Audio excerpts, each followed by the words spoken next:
প্রিয় ছাত্রছাত্রীরা, আজকের পর্বে আলোচনা করব মাধ্যমিক WBH এ টেস্ট পেপার থেকে তোমাদের বাংলা বিষয়ের 4টি সেট নিয়ে আলোচনা করব, যেখানে পেজ নম্বর 26, 28, 31 এবং 33। তো এই 4টে পেজের যে উত্তর প্রশ্নগুলো রয়েছে তার উত্তরগুলো আমি আলোচনা করছি।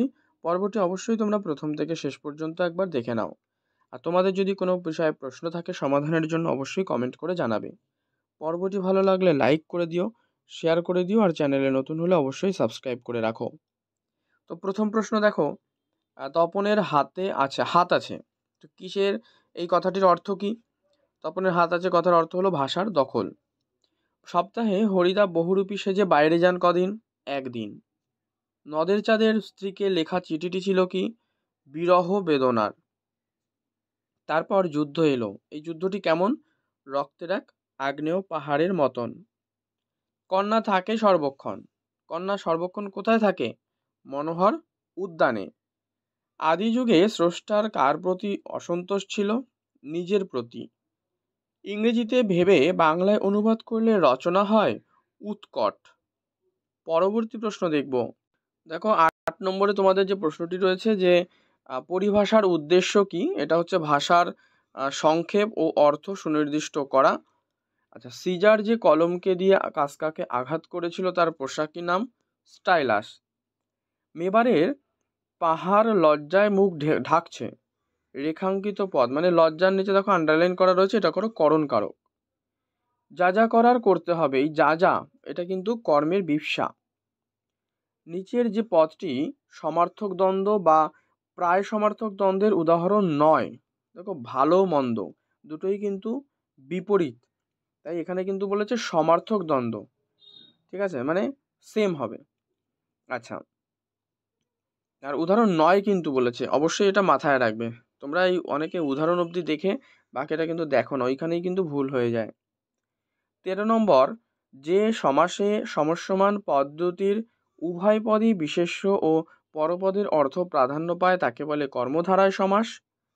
বাক্য গঠনের যোগ্যতা বলতে বোঝায় বাক্যের সঙ্গত অর্থ প্রকাশ। সরল বাক্যে প্রধান বাক্যখণ্ড থাকে একটি। তোরা সব জয়ধ্বনি কর কোন বাচ্য? এটা কর্তৃবাচ্য। আর ভাব বাচ্যে প্রাধান্য পায় কিন্তু ক্রিয়ার ভাব। পরবর্তী পেজ দেখো নাও। পেজ নম্বর হলো এটি তোমাদের হচ্ছে 28। প্রশ্ন 1, আমাদের থাকলে আমরাও চেষ্টা করে দেখতাম। মানে কি থাকার কথা বলা হয়েছে এখানে? লেখক মেশর কিন্তু থাকার কথা বলা হয়েছে, যে তাকে দিয়ে আর কি গল্পটা ছাপানো হতো। নেক্সট 2 নম্বর, চোখের পলকে কোথায় যে অদৃশ্য হইয়া গেল। কি অদৃশ্য হওয়ার কথা বলছে? চিঠিখানা।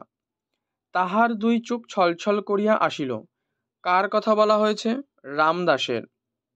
অশুভ ধ্বনিতে ঘোষণা করল দিনের অন্তিমকাল। সিন্ধু তীরে রইছে মাঞ্জস। গান বাঁধবে সহস্র উপায়ে, কে গান বাঁধবে? কোকিল। এই নেশা আমি পেয়েছি শরৎদার কাছ থেকেই, আমি হলেন শৈলজানন্দ। কালিদাসের এই উক্তি কাব্যেরই উপযুক্ত, কার নয়? ভূগোলের। সমবেতভাবে না করলে নানা ত্রুটি হতে পারে। কি করার কথা বলা হয়েছে? পরিভাষা রচনা। বিদ্রূপ করেছিল ভীষণকে। এই যে ভীষণের নিচে যে আন্ডারলাইন করা রয়েছে, এই রেখাঙ্কিত পদটি কোন কারক জানতে চাইছে। তোমরা এটা করো কর্মকারক। কোনটি ধাতু বিভক্তি বা ক্রিয়া বিভক্তি? এটা হচ্ছে এন। আর তোরা সব জয়ধ্বনি কর, জয়ধ্বনি পদটির যে সমাস সেটা হবে কর্মধারায় সমাস। আর ব্যক্তি বা বস্তুর সমষ্টি কোন সমাসে নির্দেশ করে? দ্বিগু সমাসে। অন্ধজনের দেহ আলো বা মৃতজনের দেহ প্রাণ। গঠনগত দিক থেকে এটি যৌগিক বাক্য। সরল বাক্যে থাকে একটি মাত্র সমাপিকা ক্রিয়া। কর্মই কর্তার মতো প্রাধান্য লাভে করে যে বাচ্চা, সেটা কর্মকর্তৃ বাচ্চা। আর অকর্মক ক্রিয়ার কোনো বাচ্য হয় না, এটা হচ্ছে কর্মবাচ্যে। পরবর্তী পেজ নম্বর তোমাদের 31 নম্বর পেজ। প্রশ্ন 1, নদের চাঁদের নদীকে দেখা হয়নি 5 দিন। নতুন মেশোকে দেখে তপন জানতে পারল সহজ মানুষেই লিখতে পারে। খুব উঁচুদরের সন্ন্যাসী। সন্ন্যাসী যারা সারা বছর খান। কি খান?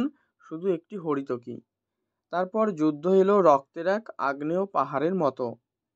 সিন্ধু তীরে কাব্যাংশের কবির নাম সৈয়দ আলাওল। আপনাকে উগ্র করে বিভীষিকার প্রচণ্ড মহিমায়, আর চোখে পড়ে না পালকের কলম। সমবেতভাবে না করলে নানা ত্রুটি হতে পারে পরিভাষা রচনায়। সেন্সিটাইজ পেপার এর সঠিক অনুবাদ প্রাবন্ধিকের মতে সুগ্রাহী কাগজ। কলমটি রাস্তায় কুড়িয়ে পেলাম। এই রাস্তায় এই পদটা কিন্তু অধিকরণ কারক। লোকটি কি ঘুমি না ঘুমাইল, এই ঘুমি পদটি হলো সমধাতুজ কর্ম। আশালতা সমাসবদ্ধ পদটির ব্যাসবাক্য হলো আশা রূপ লতা। জল ধারণ করে যে জলধর, সমাসটি উপপদ তৎপুরুষ সমাস।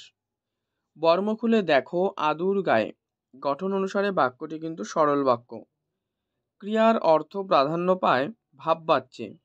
কোন বাক্যটি আসক্তি বা নৌকট্যের গুণের দোষে দুষ্ট? এটা হচ্ছে মন শোনো দিয়ে আমার কথা। ঠিক আছে। আচ্ছা, কোনো কিছুর বর্ণনা বা বিবৃতি থাকে, সেটা হচ্ছে নির্দেশক বাক্যে। পরবর্তী পেজ আলোচনা করব 33।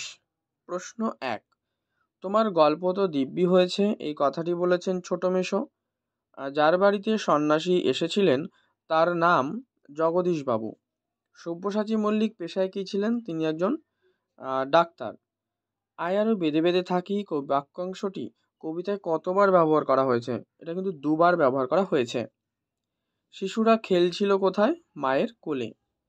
সিন্ধু তীরে পদ্যাংশটির মূল যে কাব্যগ্রন্থ সেটি হলো পদ্মাবতী। হিমালয় যেন পৃথিবীর মানদণ্ড, এই উক্তিটি কার? কালিদাসের। বাংলায় যে প্রবাদ, প্রবাদটি হলো কালি নেই কলম নেই, বলে আমি কি হবে? মুন্সি। কুইল কি? পালকের কলম। নিচের কোনটি নির্দেশকের উদাহরণ? তোমরা করো গুলি। বিভক্তি শব্দের অর্থ করো বিভাজন। যে সমাসে উভয় পদের অর্থ প্রাধান্য পায় তা হলো দ্বন্দ্ব সমাস। প্রশ্ন 13, চরণ পদ্মের ন্যায়, এখানে উপমেয় পদটি হলো কিন্তু চরণ। পথে কুড়িয়ে পেলাম রেখাঙ্কিত পদটি, পথে হচ্ছে অপাদান কারক। কোথায়? পথে অপাদান কারক। বাঁশি বাজে কর্মকর্তৃবাচ্যের উদাহরণ। এটা অনেকবার করিয়েছি, আর অনেকবার কিন্তু এই প্রশ্নটা আমরা টেস্ট পেপার সলভ করতে গিয়ে পেয়েছি। কাল নাকি স্কুল ছুটি থাকবে, কোন বাক্য এটি? সন্দেহবাচক।